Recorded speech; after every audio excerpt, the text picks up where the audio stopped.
wiser. This is Kristi Bridges, and I have a special guest with us today. Her name is Jill Olish, and she is the founder of Mama Outspoken. So I asked Jill to join me because in my life, some things have radically changed. You may have noticed that my daily devotions on um, social media have just disappeared. I have not been posting even memories of those lately because I haven't been very present. I'll tell you why.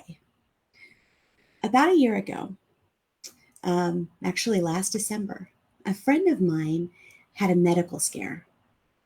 And we've been friends for several years, and her kids are just amazing.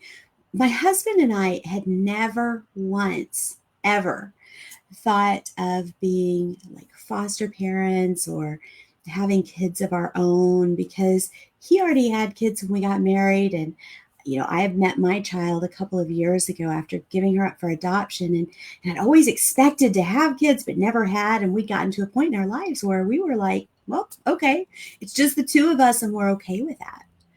And then my friend's medical scare. And on the way home from taking her to the hospital, I was praying. And I was like, Lord, what would happen to these children if anything happened to her? And when I got home, I kind of felt God kind of nudging me. And when I got home, my husband said, I can't believe I'm saying this, but if anything ever happens, we need to be able to take those children and take care of them. And if you guys, some of you know my husband, and you know what a shocker that would be. And even he just said, I can't believe these words are coming out of my mouth. But over this year, we've gotten more and more enmeshed as a family. They come over a lot to visit, and we just hang out a lot. And then last month, the beginning of September, all of a sudden, and on the way, we had started talking about one of the kids, the oldest, coming to live with us so she could be near job opportunities. And so God had been nudging the door of our hearts open just a little bit more, preparing us for what God knew was coming, because God always goes before us and makes the crooked places straight. He lays a path for what he knows is next. And so last month, all of a sudden, all three kids are moving into our house. And it was, well, a huge shift. Now, they're amazing. They're absolutely amazing. Their mother has taught them to be loving and generous and compassionate, and they work well together as a team. And because they've been around us enough, they are respectful and helpful. And of course, they're all older. We've got teenagers and a 12-year-old. And so it's been pretty amazing how smoothly some things have gone. But at the same time, just having a major shift like that in our lives has meant that I don't have time to pay attention to anything else. And so with that in mind, I said, Jill, you have a baby who takes a lot more of attention than three older kids who like to hang out in their rooms playing games or, things like that. How on earth are you running a business and finding time for yourself and giving this child, a toddler now, the attention that children demand? And so Jill, who founded Mama Outspoken, agreed to be on here because we thought, I'm probably not the only one with that question. Some of you might also be just wondering when you're ever going to get to live your lives again because you have a house full of kids, or how you can squeeze a little bit of your own dreams into your day. Jill was born and raised in New York. She is happily married and mama to sweet little Declan, who you might see occasionally this morning. She's a licensed funeral director turned Jill of all trades. And when she finished her maternity leave, she left her 9-to-5 job so that she could be a work from home mom. So Jill, thank you so much for being with us today. I am so happy to be here talking with you this morning, Kristi. Thank you so much for asking me to join you. Mm-hmm. Who is this little guest you have here? Declan, we're in the middle of trying to transition him from 2 to 1 naps now. And this morning he woke up super late. So even though he should have been down by now, it's going to be more like another hour before he goes to sleep. So well, this is my life. Work from home mom. He joins me on most calls. So here we are. There you go. The whole world just needs to adjust to the fact that that's a normal thing, with whether you're an entrepreneur or you're working in an, office environment. I put that in quotes because nobody's actually in an office anymore. That's just going to happen, right? And it's not bad. It's not. And it's one thing that I'm still very terrified about. I had an event on Tuesday this week. It was a photo shoot. So I had a hair makeup appointments throughout the day and I couldn't find anyone to help me watch him. I was like, this is going to be really tough to have to sit still myself to have things done. Right. And I don't have anyone to bring with me to watch him. And he doesn't sit still. So what's going to happen? And I was blown away by the care that we received from the women that took care of me that day. They're like, we all have kids. Everybody else brings their kids. Don't worry about it. We will watch him with you. And he was fantastic. They were all fantastic. And that's one thing that has been, I guess, helpful for most moms right recently, is that they're able to bring their kids wherever. And people are more understanding, I think, now than they've ever been.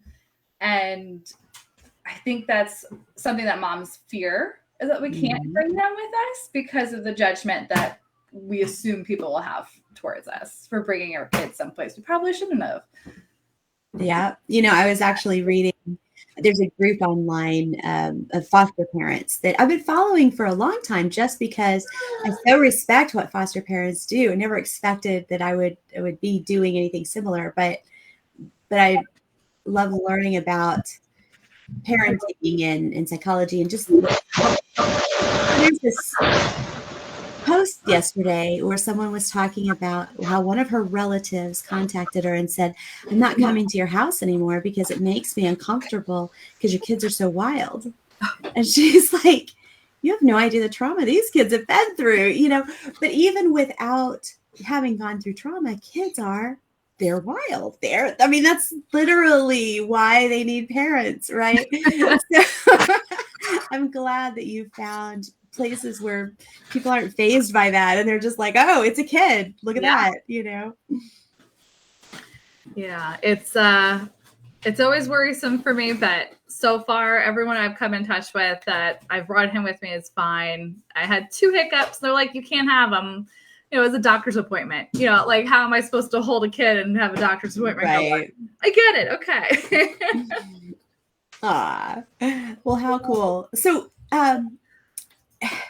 I will say, one of the biggest questions I have for you, I have 2 really big questions that have been preying on my mind. The first is, as I've gotten, as God has nudged the door wider to prepare us for having this house full of kids, I've been just filled with so much desire to help them grow in ways that, their mother taught them compassion and generosity and, a sense of fun and positivity. But I want to teach them, some stuff that she doesn't have as much experience with, like the managing money and some of the workforce kinds of things and that kind of thing. And so I've had more and more of this desire to, seeing some of their gifts and some of their skills and wanting to help them develop those. And I've realized as they've moved in, I have been able to help in some areas, but there are only so many hours in a day. Mm-hmm. And, I have a job myself. And so I'm like, how do you did that happen to you when Declan was born? Was your mind just full of ideas for how you were going to do all these things and give him like all this education and development? I think I feel a lot of pressure from watching other moms on social media doing all kinds of crafts and events and all things. You know, they do the sensory time with their kids at this age and drawing and painting. And I'm like, I don't want to clean up this mess. I don't want to deal with him getting messy. Like, I don't know if it's an OCD thing or what going on, but like, it's just not something I really wanted to hang out with him and do, but I'm trying. So I didn't really feel the pressure of like trying to really do different things with him to flourish. I did find a few things that I noticed that he wanted to explore and spend time on learning about. And he might unplug the computer, so I have to grab it real quick. Where are you? Nope, you're not playing with that button. Okay. Like we spend a lot of time outside and we can do whatever we want outside, and I don't care if he's mostly naked outside with the diaper on. So he runs around, gets messy, whatever, and then we throw the hose on for him. But finding the time to do that is, I think, the hardest thing. But then again, being a stay-at-home mom, I do have all day to do that with him. So we kind of like balance it out a little. We stay inside in the very early morning after his first nap. Then we'll go do whatever we can outside or do my errands, things like that. And then after his second nap, then we're hanging out outside again. So we do try to bring him into, you know, new experiences, and I'll do a lot of sensory stuff with him outside. I'd love to get him in with other kids doing classes. But then that ends up being a little costly for us. So we have to watch what we do, and we're doing our best to get him, I don't know what the right word is for that. I don't know, but we're doing our best to have him figure out himself and different things right now at this age. He's right now almost a year and a half and ridiculous. I appreciate that you are paying attention to what he likes and what he's interested in. I think, you know, as people who have a lot more experience with life, we can introduce our kids to things they wouldn't have thought of. Mm-hmm. But at the same time, just watching what he's interested in and rolling with that is, boy, you know, I know so many adults who wish their parents had done that. You know, adults who their parents tried to force them into a particular mold. And I'm glad that you're not doing that. Yeah. I mean, there's definitely things that we want him to do. Like, we're like, okay, he'll play sports because he seems to be really good at it so far. But, you know, that's down the road. At a year and a half, I can let him explore whatever he really wants to. Yes, I know there are people that get their kids involved in something that early, but he needs to enjoy his day and learn and stuff. So I just show him around my house, show him around the library, the park, things like that, so he can get an idea of what the world is. Around him. Aww. I'm not blowing bubbles right now, then. Well, I'm going to be blowing bubbles on the show. I'm so glad you brought him with you today. I don't know. There's just something about that little voice that makes me want to giggle. So you mentioned something that I really have been appreciating here in our home, that you have the ability to do things at different times because you're a work-at-home mom, entrepreneur and a mom. You actually can kind of schedule your day around being able to go outside with him and play for a little bit, and then do some things, and then being able to go outside. That the kids that are staying with us are all going to school online at the moment, which has its pros and cons. I think if you're in a classroom, then sometimes you remember more because people are just talking about that topic and you've got more conversation around it instead of just one lesson after the other. Yeah. But at the same time, learning how to manage your time is something that a lot of people don't do until they're 30. You know, we go through our lives being dictated by the school schedule and then the work schedule and whatever. We don't learn to manage our time. And they are actually able at this moment to say, okay, well, I have these chores to do today, because we all sign up for chores at the beginning of the month. And, you know, each week we have these different things that we have to do. So they can say, I have these things that I need to get done around the house. I want to get a little exercise, and I have these lessons that I need to do. And so they're able to kind of figure out, well, okay, I'll start out doing some lessons. When I get a little bored with that, I'm going to go take a bike ride, and then I'm going to come back and do those some more and maybe do some housework. So it's been really neat to, for them and for me to be able to just handle our own personal energy and learn how to manage our time wisely. It sounds like they have an easy go at it. Well, they don't have a 1-year-old. Well, they have dogs, but no 1-year-old. So I was 32 when I had my son. So yes, I did not learn how to time management until I was in my 30s. I didn't either. I was always responding to customers, you know. Yeah. And then in my 30s, I started, you know, I was doing that during the day, but also managing a band and writing and things like that. And so I had to learn how to say, I have this much energy and this much time, and let's see how I can work those out. But since becoming a corporate trainer, actually in my 40s, that's when I really began having the wide open, like when I'm training, obviously I'm stuck to a schedule, but when I'm designing, I have to find a way to wrangle my focus and, you know, get the job done. And sometimes there's a lot of flex in that. Some days I have, you know, it takes me a while to get focused. And so I might be doing dishes or something and then working late, you know, just because you still have to fill the hours, you still have to get the job done, but there's a little more flexibility. So yeah, I was in my 40s probably before I really got a handle on that. It's neat to see them doing it now. Yeah. But having to run my own business and care for a child now at this point, it is the hardest thing for me to figure out is how to manage my time. I bet. It took me a good year to find a good balance between work and baby and my own life, and making sure I got self-care in there as well to take care of myself.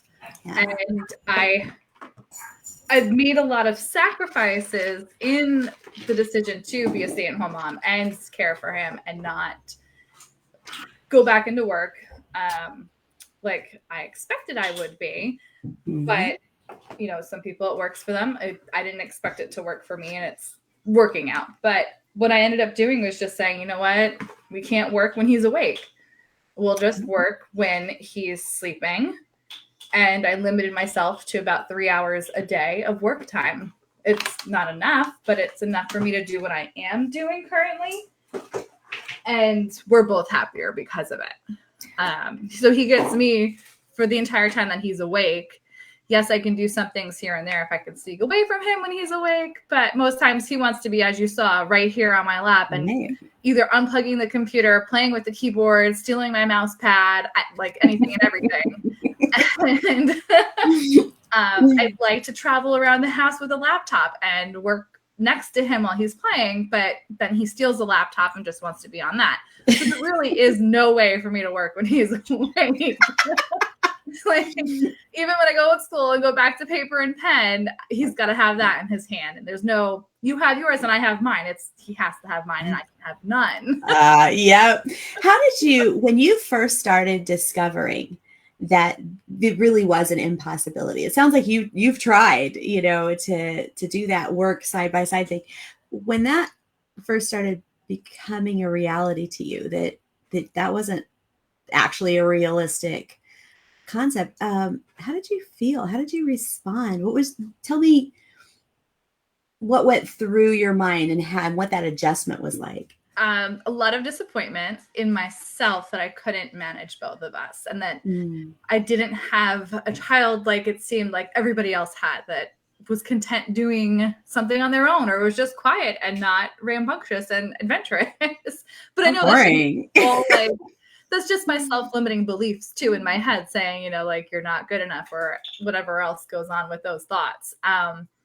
But yeah, I was disappointed that I couldn't do both. And it took a lot of internal work to lower my expectations for what my day looked like, or at least change my expectations. Yeah. And it was a big learning curve for me to do that. And I really had to spend it was a lot of internal work. And I think it affected me more than I thought, because of experiencing postpartum anxiety and OCD and rage. And as I've grown with him, we've grown to be more in tune with each other. Yes.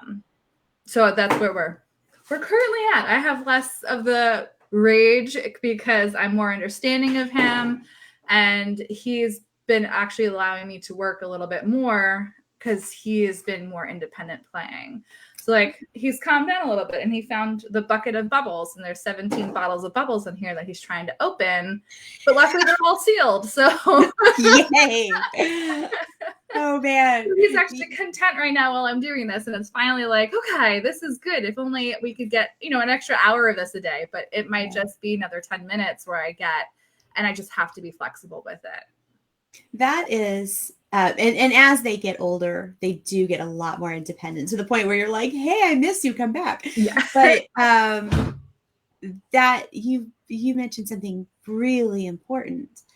We tend to use it as a reflection of ourselves and our own inabilities, instead of looking at the fact that this is actually a human being whose development is super rapid at this moment and requires kind of full-time attention. Yeah. And there's not going to be another chance to do that development.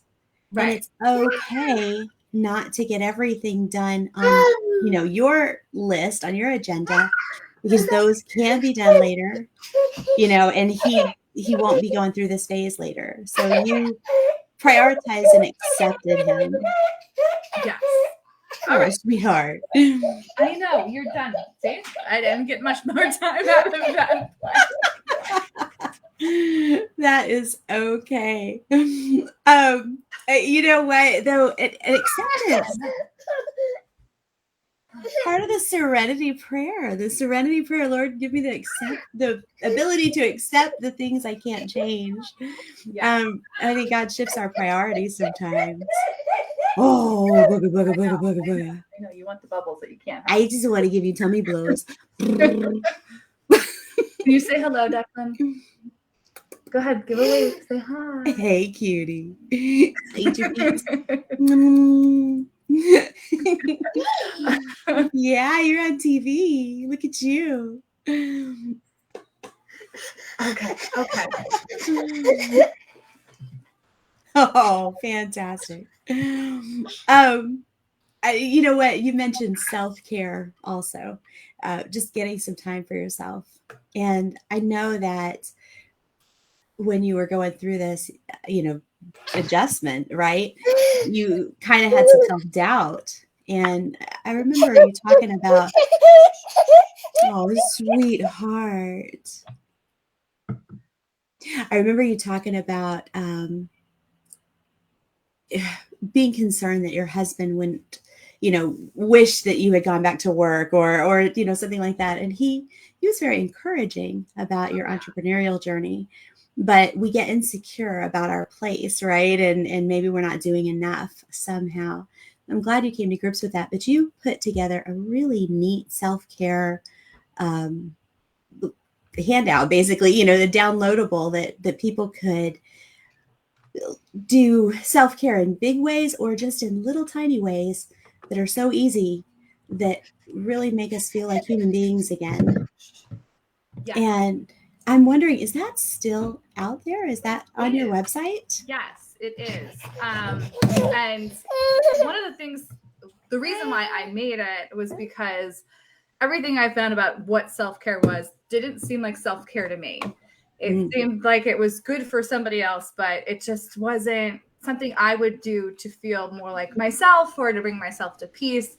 So I had to do a lot of research to find out like what are on paper as well as internally, what does bring me back to feel myself, and how can I do it when I can't get away from him?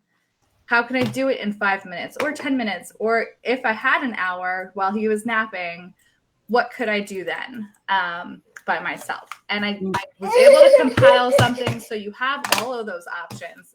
You have a 5-minute option when you are with your child. You have an hour option when you are alone. And you can also plan it into routines. And I just tried to make it widely,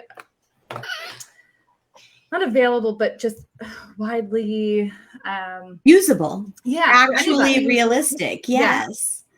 And it's on the website. Yep, I just posted it. Oh, cool. Awesome. Oh, Okay. baby dolly. No. Oh, honey bunches. I know. You just want everything. Oh, baby. All right. So I have posted that on there. Thank you so much. And I know that you have someone you need to pay some attention to. Is there anything else that you would like to say before we end our discussion? You had talked to me about before when we were discussing what we wanted to talk about. And I do want to mention it because this is what we're all talking about anyway. But when I say that, like, I do a lot of internal work, I am spending time reflecting and then trying to, spend time in prayer with God and really figure out, like, what is my purpose in having a child? Why do I have this one? How am I supposed to manage this life? And I can't bring him to church with me because it's always during nap time now. With everything going on, we have so many restrictions in my church, so him running around is not feasible because I know he won't sit still. So we pray twice a day now together, him and I. We've made it a bedtime routine. So before every nap or bedtime, we sit and we pray together. And that's how we've been introducing that life with him. And I think he hates it because he knows bedtime's coming next. Oh, no. As he grows, that'll be a bonding thing, though. But it has helped me then become more clear on things because I'm spending that time that I wasn't before. And it's helping me put that into my routine now. And that's one of my hardest things to do is get a good routine. And if I can make my routine his routine, that's become one of the best ways for me to implement a routine now for both of us. Yeah. We'll just do it together. Yeah. And as he learns to talk and stuff, he'll be able to express himself. And that will be a really neat thing for you. I'm so glad you're doing that. Thanks. Oh, hi, Shuggy Boogie. Can you say hello? Declan, what's your favorite song, Declan? Oh, our favorite song. We have two. We sing "You Are My Sunshine." You are my sunshine. The hymn, my only "Here I Am, Lord." Aww. Those are our two songs. You make me happy when skies are gray. You'll never know, dear, how much I love you. Please don't take my sunshine away. Declan, you're awful special, mister. Oh, Jill, it's been such a pleasure having you and having the reality of parenthood. We've got to make that a norm. Kids are unpredictable, but we could just love and move forward. God bless you. I appreciate you, Carrie. Kristi, thank you so much. Sure thing. And if you all are interested, if you feel alone as a mom because you can't take your kid to church or wherever, then Jill has actually got a little group started where you can work with her, just do your work online with her, with your kids around or whatever. just to have that community. And I tell you what, I've been working with her for a little while, and she's just such a neat person to have around. So go to her website. It's on the comments, and let us know what you do to stay sane as a mom. God bless you guys. Bye. Bye.